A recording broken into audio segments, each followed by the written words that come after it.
الحمد للہ رب العالمین والصلاة والسلام علی سید الانبیاء والمرسلین اما بعد۔ السلام علیکم ورحمۃ اللہ وبرکاتہ۔ میں ہوں آپ کا میزبان مفتی محمد عافیت صدیقی اور آپ دیکھ رہے ہیں پروگرام فضیلت رمضان۔ سامعین، آج کا پروگرام انشاءاللہ العزیز اعمال رمضان کے حوالے سے جو پچھلے پروگرام میں بات ادھوری رہ گئی تھی اسی کو لے کر آگے چلتے ہیں۔ قرآن مجید فرقان حمید کی تلاوت کی فضیلت کے عنوان سے آپ سے گفتگو ہو رہی تھی پچھلے پروگرام میں۔ قرآن مجید اللہ کی آخری کتاب ہے، لازوال کتاب ہے، اللہ کا کلام ہے۔ اس کی تلاوت کی فضیلت کے حوالے سے تفصیلی گفتگو آپ کے سامنے پچھلے پروگرام میں کی۔ اسی کے حوالے سے کچھ احادیث آپ حضرات کی نظر کرتا ہوں، آپ حضرات کو بتاتا ہوں اللہ کے نبی نے اس تلاوت کلام کی کیا فضیلت بتائی، اس کی کیا اہمیت ہے۔ اللہ کے نبی نے فرمایا کہ جو آدمی قرآن کی تلاوت کرے، اس کے حوالے سے حضرت عبداللہ بن عمر رضی اللہ تعالی عنہما کی روایت ہے۔ ان عبداللہ بن عمر رضی اللہ تعالی عنہما قال قال رسول اللہ صلی اللہ علیہ وسلم یقال لصاحب القرآن اقرأ ورتق ورتل کما کنت ترتل فی الدنیا فإن منزلک عند آخر آیت تقرأها رواہ ابو داود فی کتاب الصلاۃ۔ حضرت عبداللہ بن عمر رضی اللہ تعالیٰ عنہ راوی ہیں، صحابی رسول ہیں۔ آپ فرماتے ہیں کہ اللہ کے نبی نے فرمایا کہ قیامت کے دن جو قرآن یاد کرنے والے ہیں، یہ فضیلت حدیث کے اندر الفاظ سے میں آپ کو تفصیل اور تشریح بتاتا ہوں۔ یہاں جو حدیث میں آیا ہے یقال لصاحب القرآن، اسی کے تناظر میں تفسیر کرتا ہوں، تشریح کرتا ہوں اس حدیث کی، کہ اللہ کے نبی نے فرمایا قیامت کے دن جو قرآن والے ہیں، صاحب قرآن سے مراد کیا ہوئے؟ قرآن والے، جو قرآن پڑھنے والے ہیں یا قرآن کے یاد کرنے والے۔ اس کے اندر اس کا مفہوم وسیع ہو گیا۔ ایک تو حافظ قرآن اس کے اندر آ گئے، اور دوسرا وہ حضرات جو حافظ قرآن تو نہیں ہے لیکن کچھ نہ کچھ قرآن یاد کر چکے ہیں یا قرآن کی تلاوت کرتے ہیں، جتنا بھی یاد ہے ان کے حوالے سے اللہ کے نبی نے کیا فرمایا؟ کہتے ہیں کہ اللہ کے نبی نے فرمایا کہ ان سے کہا جائے گا قیامت میں یقال لصاحب القرآن۔ یہاں یہ نہیں کہا لحافظ القرآن بلکہ کہا لصاحب القرآن، کہ قرآن والوں سے کہا جائے گا قیامت کے دن۔ کیا کہا جائے گا؟ ان سے کہا جائے گا اقرا، پڑھنا شروع کرو قرآن، یعنی جتنا آپ کو یاد ہے پڑھنا شروع کرو۔ ورتقے یعنی چڑھتے جاؤ، جنت کے درجات میں چڑھتے جاؤ، قرآن پڑھتے جاؤ اور جنت کے درجات میں چڑھتے جاؤ۔ اور کس طرح پڑھو؟ اللہ نے ان سے یہ کہا جائے گا کہ ورتل کما کنت ترتل فی الدنیا، اسی طرح ٹھہر ٹھہر کر پڑھنا جس طرح تم دنیا میں ٹھہر ٹھہر کر پڑھا کرتے تھے، اسی ترتیل کے ساتھ آپ قرآن کو پڑھا کریں۔ فإن منزلک عند آخر آیت تقرأها، اور تمہاری منزل، تمہارا مقام، تمہارا درجہ وہاں ہوگا جہاں تم اس کلام کی سب سے آخری آیت پڑھو گے۔ جو حافظ قرآن ہوں گے وہ الف لام سورہ فاتحہ سے شروع کریں گے، پورا قرآن یاد ہے ان کو تو والناس میں ختم کریں گے۔ اب وہ آرام سے قرآن پڑھتے جا رہے ہیں، پورا قرآن وہ ختم جہاں کریں گے تو جہاں سے شروع کیا تھا جہاں ختم کریں گے، یہ جو جتنا بیچ کا جو درجہ ہے یہ اس حافظ قرآن کے اس میں لکھ دیا جائے گا، یہ اس کے درجات تھے، اتنے بلند درجات۔ اور جو جتنا یاد ہوگا قرآن اس کو اتنے درجات وہاں ملیں گے۔ جس کو 10 سورتیں یاد ہے تو وہ 10 سورتیں پڑھے گا تو 10 درجات اس کو ملیں گے، یا جتنے بھی ٹھہر ٹھہر کر پڑھے گا وہ درجات ان کو ملیں گے۔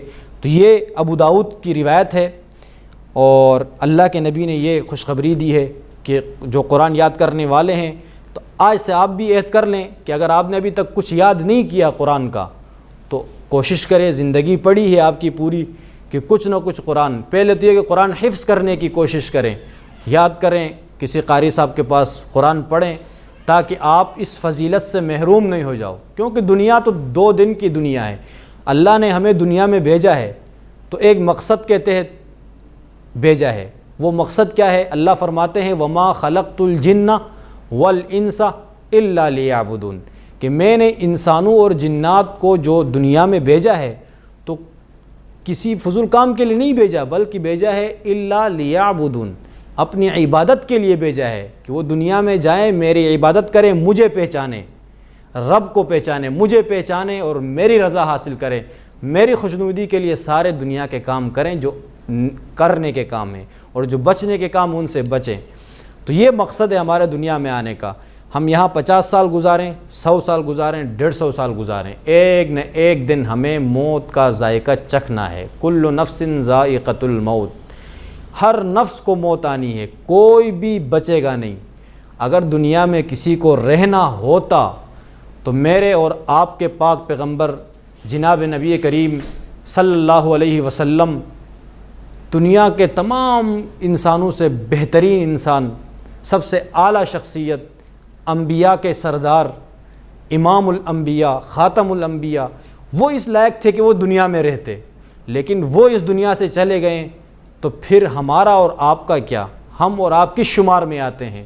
تو اس لیے دنیا سے سب کو جانا ہے، تو جانے سے پہلے جانے کی تیاری کرنی ہے۔ اس حوالے سے میں آپ کو عرض کر دوں، اللہ کے نبی نے فرمایا الکیس من دان نفسہ وعمل لما بعد الموت، حدیث شریف ہے، الکیس من دان نفسہ وعمل لما بعد الموت، کہ عقل مند آدمی وہ ہے جو مرنے سے پہلے موت کی تیاری کرے،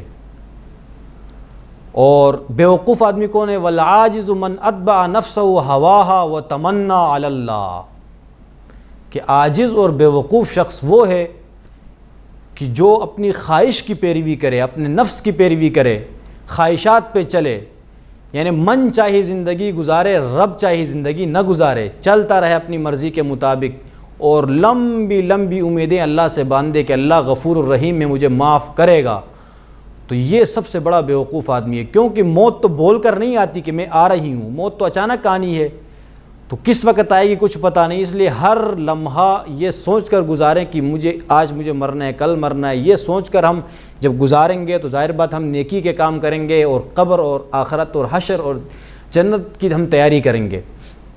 تو اسی حوالے سے ایک واقعہ عرض کر دوں، ایک بادشاہ کا بہت ہی بہترین واقعہ ہے۔ واقعہ کچھ یوں ہے کہ ایک بستی تھی، ایک جزیرہ تھا، جہاں کا قانون کچھ یوں تھا کہ وہاں لوگ اپنا جو بادشاہ اور حکمران مقرر کرتے تھے وہ کس طرح مقرر کرتے تھے؟ ان کی ایک جگہ تھی جزیرہ، بستی سے کچھ فاصلے پر،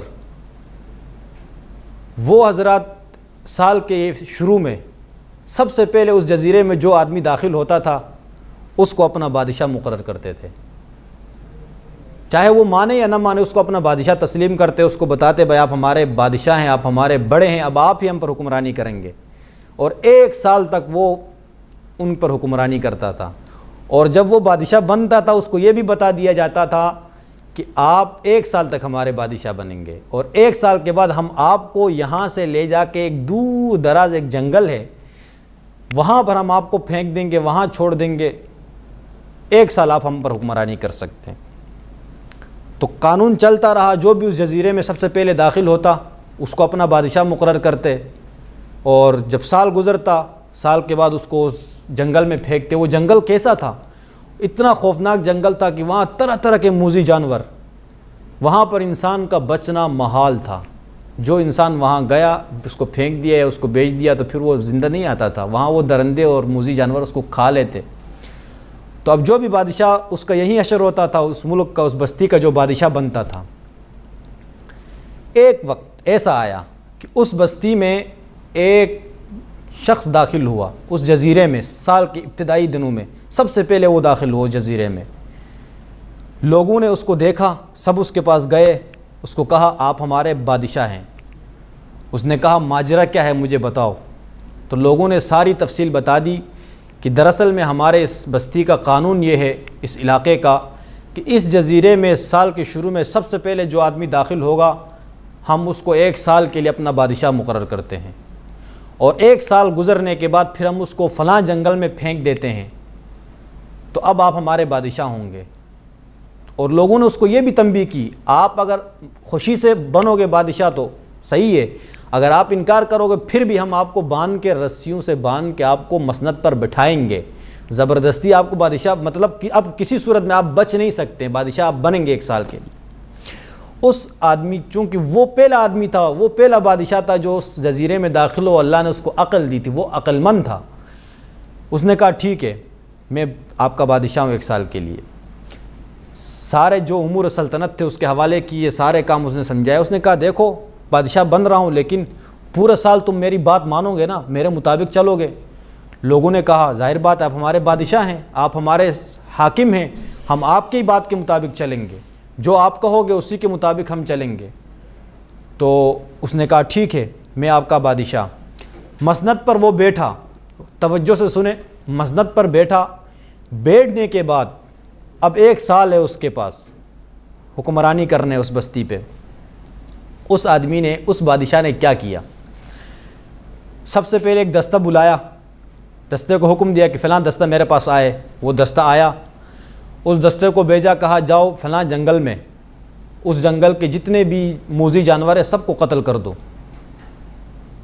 وہ سب چلے گئے، وہاں جو جنگل تھا سارے جنگل میں چھان بین کے جتنے موذی جانور تھے سب کو قتل کر دیے اس دستے نے۔ اور ایک دوسرا دستہ اس نے بلایا، ایک لشکر، کہا جاؤ فلاں جنگل میں جتنی بھی جھاڑیاں ہیں، جنگلات کی جتنے بھی مطلب انسان کے لیے تکلیف دہ چیزیں ہیں جھاڑیوں کی شکل میں، سب کو کاٹ کے ختم کر دو اور وہاں بہترین محل تعمیر کرو۔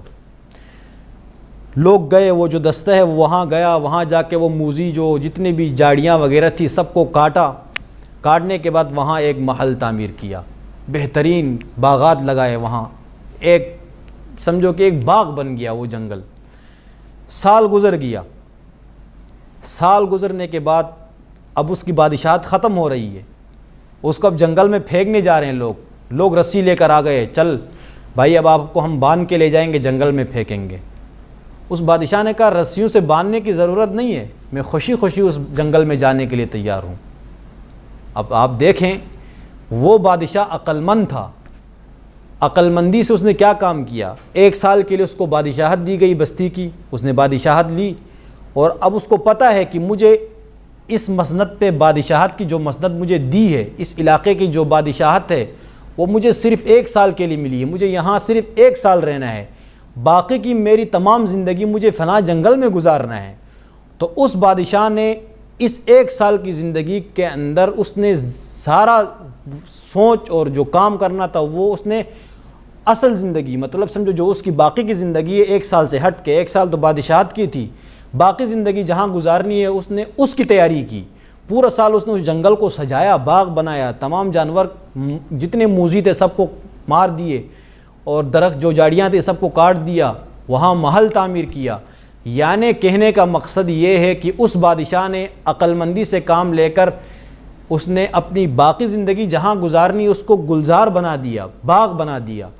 تو اب ہم اور آپ مسلمان یہ سوچیں کہ یہ دنیا میں ہم آئے ہیں تو آیا ہم ہمیشہ رہنے کے لیے آئے ہیں؟ نہیں، ہمیشہ رہنے کے لیے نہیں آئے ہیں، ایک خاص مدت کے لیے ہم آئے ہیں۔ اب کسی کو پتہ نہیں ہے کون کتنے سال جیے گا۔ اس رمضان میں ہم ہیں تو اگلے رمضان میں ہوں گے نہیں ہوں گے، اگلا رمضان ہمیں نصیب ہوگا نہیں ہوگا۔ پچھلے رمضان میں ہمارے بہت سارے دوست احباب رشتہ دار تھے ہمارے ساتھ، اس رمضان میں وہ بچھڑ گئے۔ تو جانا ہے، اصل زندگی ہمیں کاٹنی ہے وہاں، قبر کے بعد ہماری آنکھیں بند ہونے کے بعد جو زندگی شروع ہوگی اصل وہ ہے قبر، وہ ہمارا گھر ہے اصل۔ تو اب ہمیں عقل مندی سے کام لے کر وہ زندگی اس جگہ کی تیاری کرنی چاہیے جہاں ہمیں جانا ہے۔ تو بات چلی تھی تلاوت کلام سے کہ قرآن کی فضیلت کے حوالے سے بات بڑھی، پھر یہ واقعہ سامنے آیا کہ عقل مند آدمی وہ ہے جو مرنے سے پہلے موت کی تیاری کرے۔ تو جہاں جانا ہے اصل زندگی اسی کی ہمیں تیاری کرنی پڑے گی۔ تو یہ رمضان ہمیں ملا ہے، اس میں ہم خوب عبادت کریں، تلاوت کریں، ذکر و اذکار کریں، اللہ کو یاد کریں، اللہ سے مغفرت طلب کریں، اور اس زندگی کو بنائیں، اصل زندگی کو جہاں ہمیں ہمیشہ رہنا ہے، جہاں کوئی موت نہیں آئے گی کسی کو، اس زندگی کی ہم تیاری کریں۔ اور ایک روایت حضرت امامہ باہلی رضی اللہ تعالیٰ عنہ کی تلاوت کے حوالے سے، قرآن کے حوالے سے، ان امامۃ الباہلی رضی اللہ تعالیٰ عنہ قال سمعت رسول اللہ صلی اللہ علیہ وسلم یقول اقرأوا القرآن فإنه یأتی یوم القیامت شفیعا لاصحابی۔ حضرت امامہ باہلی رضی اللہ تعالیٰ عنہ فرماتے ہیں کہ نبی علیہ الصلاۃ والسلام کو میں نے یہ فرماتے ہوئے سنا کہ آپ علیہ الصلاۃ والسلام نے فرمایا کہ قرآن پڑھا کرو، قرآن کی تلاوت کیا کرو، قرآن کو یاد کیا کرو۔ کیوں؟ اس لیے کہ فَإِنَّهُ يَأْتِي يَوْمَ الْقِيَامَةِ شَفِيعًا لِأَصْحَابِهِ، کہ یہ قیامت کے دن قرآن جو اس کے پڑھنے والے ہیں اس کے لیے سفارشی بن کر آئے گا، شفاعت کرے گا قیامت کے دن۔ تو قرآن یعنی وہ دن، اس دن کے بارے میں اگر آپ سوچیں، پڑھیں تو آپ کو پتہ چلے گا کتنا ہولناک دن۔ قرآن میں اس کا نقشہ کھینچا، یوم یفر المرء من اخی و امہ و ابی و صاحبتہ و بنی، یعنی وہ دن ایسا ہوگا، اس دن کہ ماں اپنے بچوں سے، بچے اپنے ماں باپ سے، دوست احباب اپنے دوستوں سے، رشتہ داروں سے دور بھاگیں گے، ایک دوسرے سے بھاگیں گے۔ ایسا نہ ہو کہ یہ ہم سے ہماری نیکیاں مانگے، کچھ مانگیں، تو یہ ایسا دن ہوگا، نفسا نفسی کا عالم ہوگا۔ اس وقت قرآن سفارشی بن کر آئے گا۔ تو اور کیا چاہیے؟ اس دن جب ایک ایک نیکی کے لیے لوگ ترس رہے ہوں گے، اس دن قرآن آپ کا اور میرا سفارشی بنے اور ہم وہاں سرخرو ہوں، تو اصل زندگی کامیابی وہی ہے۔ تو ہمیں اس کی تیاری کرنی چاہیے، نہ کہ ہم دنیا کے پیچھے پڑ رہے ہیں۔ دنیا تو ایک نہ ایک دن ختم ہونی ہے، جتنی بھی ہمیں ملے دنیا، کہتے نا دنیا یہ بقا نہیں ہے، اس کے اندر یہ ختم ہونے والی شے ہے۔ اور یہ سمجھو کہ دنیا کو اللہ کے نبی نے فرمایا آخرت کی کھیتی ہے، ہم یہاں جو کچھ بوئیں گے وہاں آخرت میں ہم کاٹیں گے۔ اب آپ مثال لے لیں، آپ اپنی کھیت میں گندم ڈالو گے تو مکئی تو نہیں کاٹو گے نا، گندم ڈالا ہے تو گندم ہی اگیں گے اور گندم ہی آپ کاٹو گے۔ اور آپ گندم ڈال کے یہ امید کر کے بیٹھ جاؤ کہ 3 مہینے کے بعد میں مکئی کاٹوں گا اس میں، تو یہ تو بیوقوفی والی بات ہو گئی۔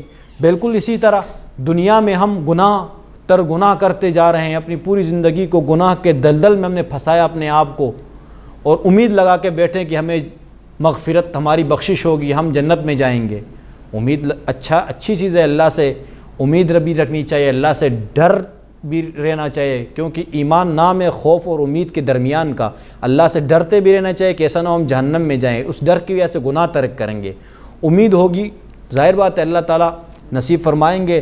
تو تیاری کرنی ہے آخرت کی، قرآن کی تلاوت کے ساتھ، قرآن کو پڑھنے کے ساتھ، کیونکہ قرآن بندے اور رب کے درمیان ایک واسطہ ہے، ایک ذریعہ ہے، کنٹیکٹ کا ذریعہ ہے، کیونکہ اللہ نے فرمایا کلا انہا تذکرہ فمن شاء ذکرہ۔ یہ قرآن تو ایک تذکرہ، نصیحت ہے، جو چاہے اس سے نصیحت حاصل کرے، اس کے ذریعے مجھے یاد کرے، تو یہ مجھے یاد کرنے کے ایک ذریعہ ہے۔ تو قرآن کے ذریعے ہم اللہ کو یاد کریں اور اللہ تبارک و تعالیٰ سے ہم اپنی بخشش کروائیں، اللہ کی رضا حاصل کریں۔ ہم قرآن جو پڑھنا جانتے ہیں اس کے لیے بھی میں نے بتا دیا کہ وہ پڑھ لیں، اس کا ثواب ان کو ملے گا۔ جو اٹک اٹک کر پڑھ رہے ہیں اس کو دوہرا اجر مل رہا ہے۔ اور جو حضرات قرآن پڑھنا نہیں جانتے ہیں، جو قرآن پڑھنا نہیں جانتے ہیں، وہ حضرات کے لیے میں ایک بات عرض کر دوں، قرآن کا ادب کریں گے تو قرآن کے ادب سے بھی اللہ آپ کی بخشش کر سکتے ہیں۔ قرآن کے ادب کرنے سے بھی ایک اللہ آپ کی بخشش کر سکتے ہیں۔ ایک مختصر سا واقعہ ہے کہ ایک صحابی، آپ علیہ الصلاۃ والسلام کے دور میں ایک صحابی کے بارش کا موسم تھا، بارش برس رہی تھی، اس کا گھر کچھ کچا تھا، تو اوپر سے بارش آئی، اب پورا گھر میں بارش، پانی آ گیا۔ اس کے گھر میں ایک الماری میں مطلب اوپر سلیب پہ قرآن رکھا ہوا تھا۔ اب بارش آ رہی تو ظاہر بات ہے قرآن گیلا ہو رہا تھا، تو اس نے قرآن اٹھایا۔ اس نے سوچا کہ اس قرآن کو ایسے محفوظ جگہ میں رکھنا ہے جہاں پر اس پہ پانی نہ لگے۔ اس نے سوچا کیا کروں، بہت سوچ بچار کے بعد اس کے دل میں خیال آیا کہ ساتھ میں اس صحابی کے ساتھ والا گھر ایک یہودی کا تھا، تو اس نے کہا اس کو دے دیتا ہوں تاکہ وہ اس کی حفاظت کرے۔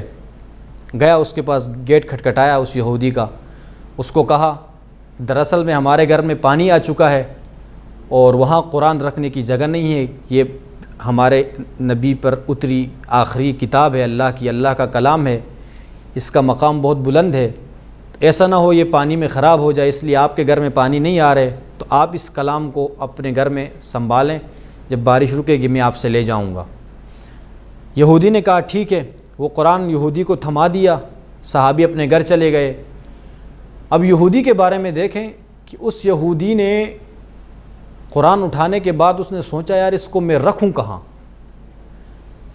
اس کے دل میں قرآن کے بارے میں ایک عظمت آ گئی، تھا یہودی لیکن قرآن کی عظمت اس کے دل میں آ گئی، قرآن کا ادب آ گیا، اس نے کہا یہ آخری نبی پر اترنے والی کتاب ہے، اللہ کا کلام ہے، اس کو میں اوپر رکھوں گا پھر بھی بے ادبی ہے، نیچے رکھوں کہاں رکھوں، اس پہ بے ادبی ہے، تو ایسا کرتا ہوں، بیوی سے مشورہ کیا تو اس کی بیوی نے کہا کہ یہ تو بہت عظیم کتاب ہے، ایسا کرو آپ اس کو اپنے سینے سے لگا کے رکھو صبح تک، تاکہ صبح ہو جائے تو ہم اس کو واپس کریں گے اس مسلمان کو، تاکہ ایسا نہ اس کی بے ادبی ہو جائے۔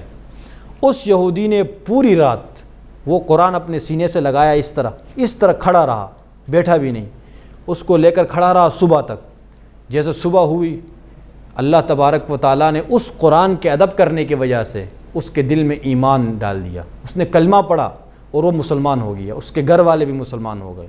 تو یہ دیکھو قرآن کے ادب کرنے کی وجہ سے اللہ تبارک و تعالیٰ نے ایمان کی دولت نصیب کی ایک یہودی کو۔ تو قرآن کا ادب بھی کرنا چاہے، اسی سے علم آتا ہے، اور جتنے بھی علم کے آلات ہیں، قلم ہے، جتنی بھی چیزیں تپائی ہے جس میں آپ بیٹھ کے پڑھتے ہیں، یہ ساری چیزیں ادب کے لائق ہیں، ان کے ادب کرنے چاہیے، اسی سے علم آتا ہے۔ اور قرآن سے جس کا بھی ناتا، جس کی بھی نسبت قرآن سے ہو گئی، اللہ تبارک و تعالیٰ نے دنیا میں بھی چمکا دیا، آخرت میں بھی وہ کامیاب لوگ ہوں گے۔ قرآن سے نسبت بڑی چیز ہے، یہ نسبت ہر کسی کو نہیں ملتی ہے، جس چیز سے نسبت ہو وہ چیز آپ اس پیرائے میں دیکھیں کہ قرآن مجید ہے، اس کی نسبت کتنی عظیم نسبت ہے۔ آپ مثال کے طور پر میں یا آپ کوئی بھی کسی درزی کے پاس جاتے ہیں، درزی کے پاس جانے کے بعد اس درزی کے پاس جا کے ہم دیکھتے ہیں یار کہیں کوئی کپڑے کا ٹکڑا تو نہیں ہے تاکہ ہم لے کر آئیں گھر۔ درزی کو آپ نے کہا یار یہ فلاں ٹکڑا پڑا ہوا ہے، یہ آپ کے کام کا ہے؟ درزی نے کہا نہیں یہ تو ویسے پڑا ہوا کسی کام کا نہیں ہے۔ اس نے کہا چلو مجھے دے دو یار میرے کام کا ہے۔ آپ نے وہ کپڑا اس درزی سے لیا، لینے کے بعد آپ گھر گئے، یا یہ درزی کو کہہ دیا کہ یار قرآن کے لیے غلاف سلا دو، یہ قرآن رکھنے کے لیے، اس کپڑے سے درزی نے غلاف بنا دیا، آپ نے لایا قرآن کے ساتھ وہ غلاف لگا دیا۔ اب دیکھیں دو صورتیں ہیں، جس وقت یہ کپڑا درزی کی دکان پہ پڑا ہوا تھا اس وقت اس کی کوئی قیمت نہیں تھی، ہر کوئی آ کے وہاں پہ اس میں بیٹھ بھی جاتا تھا، وہ نیچے گرتا، اس کی کوئی وقت نہیں تھی، اٹھاتا بھی کوئی نہیں تھا۔ لیکن جب اس کی نسبت قرآن سے ہو گئی، وہ قرآن کا غلاف بن گیا، اب اگر وہ غلاف کہیں پھینکا ہوا پڑا ملا، کہیں گرا ہوا پڑا ملا، تو میں اور آپ میں سے ہر ایک کے دل میں اس کی عظمتیں اٹھائیں گے، اٹھا کے اس کو چوم کے سینے سے لگا کے اس کو اوپر رکھیں گے کسی اونچی جگہ پہ۔ یہ نسبت ہے۔ تو اب میں اور آپ کی بھی نسبت قرآن سے ہے، امت محمدیہ سے ہے، امت مسلمہ سے ہے، تو یہ بڑی عظیم نسبت اللہ نے ہمیں عطا کی ہے، اس کی ہمیں قدر کرنی چاہیے۔ اس لیے رمضان المبارک کے اس بابرکت مہینے کے اندر تلاوت قرآن کا معمول بنائیں اور زیادہ سے زیادہ عبادت کریں، ذکر و اذکار کریں۔ اور اب آخر میں آپ سے اجازت چاہتا ہوں، آپ کا میزبان مفتی محمد عافیت صدیقی، انشاءاللہ العزیز کل پھر آپ سے ملاقات ہوگی۔ اللہ حافظ۔